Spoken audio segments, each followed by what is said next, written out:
Welcome to today's CW3 episode of Women, Wealth, and Wellness. Today we have Robert Schein, who's going to be going over his 7 keys, which I'm so excited to hear about. Welcome to the show, Robert. Well, thank you, and it's great to be with you again, Bronwyn. Yes, likewise. And I'm presuming that you're staying healthy and well. We're all healthy and well. Staying safe and doing our job, so the medical Yes. community can do their job. So God bless them. Yes, great news. So I want to kind of just jump right into everything, Robert. First and foremost, can you tell us a little bit about who you are and what is it that you do? And that way we have just kind of a good idea of how and when you came up with these 7 keys. Sure. Yeah. So let's start off by, my day job, if you will, is I own a wealth management firm. So, I help retirees make smart decisions, financially speaking. And every step of the way. And so, from saving for retirement through all the years of retirement, obviously when we're going through times like these, markets are turbulent. They look to me to guide them. We create a financial plan for our clients, and then we allocate the investments accordingly and ultimately stick to the plan. But, through my 20 plus years of being a financial advisor, Bronwyn, I've learned a lot of things. I've been blessed to serve a lot of people and walk them through the world of sort of wealth management and all the aspects as it relates to that. And one of the key things that I found is 7 key basically elements that I was able to take 20 years of experience from all my clients and say, wait a minute, there's sort of an interlocking pattern, if you will, that has evolved through my practice over the last 20 years. And that basically was the birth of the 7 keys that I've laid out for everyone. And these 7 keys were also introduced at the inaugural event of the Confidence Summit that was held in Palm Springs in January of 2020. And so it really hit home with the audience, and everyone could really relate to what it was that you were delivering. So today, I know we're going to go over the first 3 of the 7 in this episode. And the first one is mindset, Rob. And we hear a lot about mindset. Sometimes, I go, oh, is this overused? But I really don't think it is. I think that people really, how do they find clarity, really, like to even get the right mindset? Yeah, it's a great question. And, the number one key is mindset. We often learn that, we are a byproduct of sort of our inner thoughts. And ultimately, I found sort of very successful clients that have, started from nothing and built their way up from poverty all the way to, being some of the biggest philanthropists in the Coachella Valley here now. And you ask them sort of, how did that happen? And they didn't inherit money. They didn't, come from, a healthy start. They basically had a mindset first and foremost. So, as times were tough, and trust me, we're all going through something, financially speaking, at different aspects and avenues of our lives.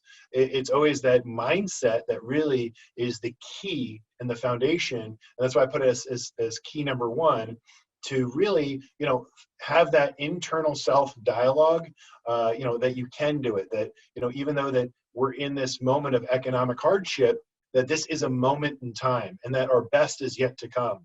And so keep feeding yourself, keep feeding your thoughts, because thoughts are things.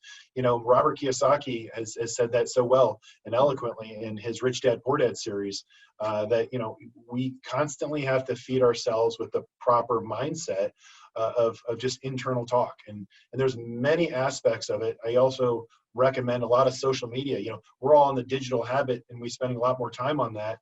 So on your social media feeds, go into sort of strong mindsets, even type the word in, mindset or financial mindset or health mindset, depending upon what you're looking towards. And ultimately, it's just create a balance for your life. But mindset is key right there, Bronwyn. Yeah, and that's really, really good. And I think mindset, especially for anyone who's entrepreneurial, you have to have a mindset to keep carrying on. And with challenging times like this, it's really easy to get too caught up in the news and into some negative stuff. So I think you have a great suggestion, which was going to be another one of my questions, what kind of suggestion would you give to people? And that would be seeking out positivity, right? Seeking out positive books and or videos on YouTube, anything that's going to help with that positive mindset. So those are some really good suggestions. Moving on to your second key, which would be that you're open to growth and education. And what else do you suggest with that? So you're open to growth. What exactly does that mean from your perspective, and how can we better educate ourselves? So key number two, again, from very successful people that I've had the ability for the last 20 years to just, serve through their financial lives. I've learned that very specifically, those that are very successful are open to growth. By that, I mean, they're lifelong learners. I've got a client that's 94 years old, in Queens, New York, and through this epidemic, if you will, she's reading a lot, she's learning a lot, and she's staying safe, and she's got a strong mindset. And, the world, she's at the epicenter, if you will, of the C-19 right now, the COVID-19, and she's got the strongest fortitude you wouldn't believe. 4 or 5 weeks ago, she was working in Manhattan, and she's still working, from home. And doing what she does, but she's now taken the time to educate, and you draw inspiration from people like that. I think that has been and it doesn't even matter if you're a teenager, kids' ages, where you have to learn because you're in school and now you're remote learning, and then or you're 95 years old, become a lifelong learner. Take this time right now to sort of change, again, your digital habits. We're spending all of this time, sort of what you said, Bronwyn, sort of the headlines are so, crazy. And they're, I've got one guarantee for you, they're going to continue to get more stressful. They're going to continue to be bad. That's the only way they capture eyeballs. That's the only way they get us to basically be engaged. So disengage from that. And again, have a positive mindset, number one. Number two, let's now re-educate ourselves. And so, you'd be surprised one of the things I said in our conference, very specifically, is, if you have an iPhone, you can go into your iPhone settings and you can actually find out how many hours a day, a week, a month that you are actually on social media. Because everyone always says, I don't have time for that, right? My life's too busy. My life's too stressful. I don't have time. So go to your iPhone, find the setting, find where you can actually see how much time you spend on social media, anything you actually follow. And now add in, so go to the things that you want to learn more about. In our case, I promote education about finances and financial literacy, because I think that's the biggest gap that we have in our society today, coming from school to high school to education, even from college. I mean, you literally go out in your first job and you go to, you spend all your years, and this goes to actually key number three, which is art of negotiations.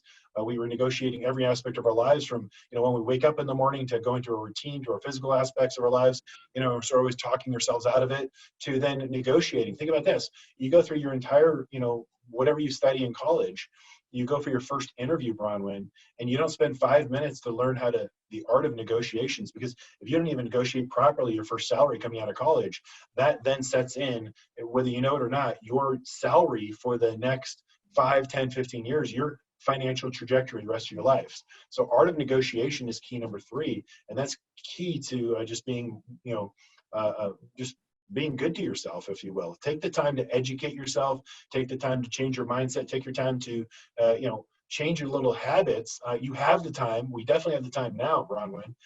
But I think, look at the Robert Kiyosaki's of the world, Rich Dad, Poor Dad, the Warren Buffett's of the world, Dave Ramsey's of the world on social media, and start liking them. Okay, start following them, because that'll show up in your news feed, socially speaking. And once you do that every day, you got a digital 10% of changing your habits for the better. I also think that those people that you recommended, the Dave Ramsey, the Robert Kiyosaki, they're really easy to understand as well. So it's not like they're throwing out a bunch of terminology that someone who needs maybe Finance 101 isn't going to be able to learn and end up adapting to. So I think that those are some really great examples of people who can really help people say maybe they do need that Finance 101. They're not really that familiar with what's out there, and those are great resources. So you mentioned key number three, and that would be negotiation. And I really like that one. And I like the example that you give of negotiating your salary right out of school, because, I actually wish I would have known that even myself. And I think a lot of people don't know that. And I remember you mentioned it at the conference.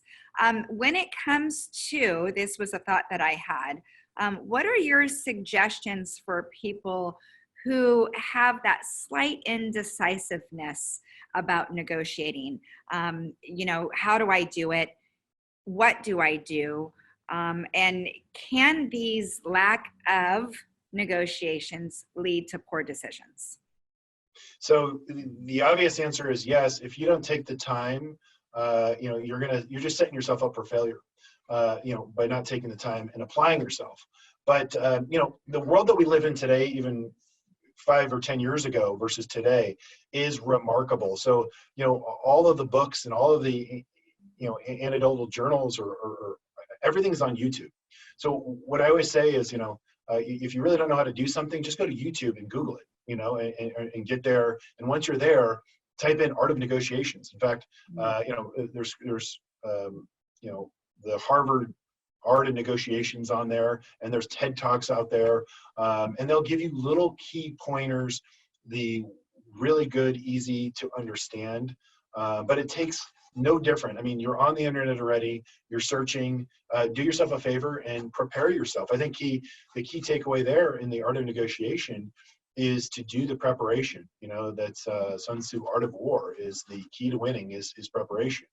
And so, when you're walking into a negotiated situation, know everything about that company, know everything about the salaries and, relative to, know everything that, know what you want, know what you don't want, have that internal conversation with yourself of ultimately on a piece of paper, what you're really willing to settle for and what are must-haves. Like, these are non-starters, these are really things that are important to me. So be true to yourself, take the time to prepare and think it through. One more question with respect to that. Okay, so somebody wants to negotiate something, but what about when fear steps in? That they're afraid to ask for what they really want and they need. They know that they want and they need this, but how do you suggest that someone not be fearful and asking in that negotiation? Because I think a lot of people come up against that. They're afraid to ask for what they really do want and need. Yeah, I think fear is an aspect of just the unknown, right? So it also sort of holds us back from the ask.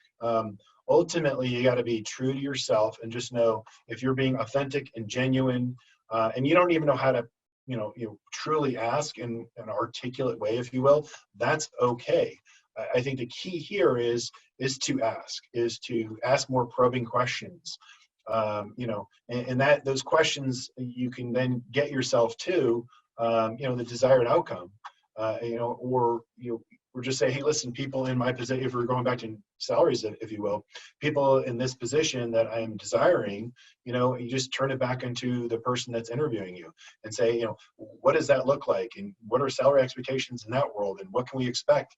And how long does it take to get to there? So turn the conversation back with questions that will empower you to then have, not know the answer, but also not worry about the fear of like, oh gosh, if I ask this question, and ultimately, somebody will be, if they're really willing to help you out when you're going through that conversation, make it a conversation, and they'll meet you halfway.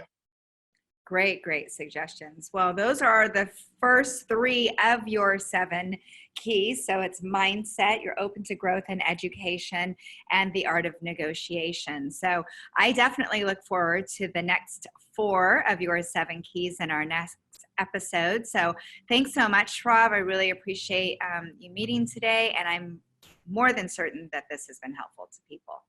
Thank you. Good to see you, Bronwyn. You too. Have a great day. You too.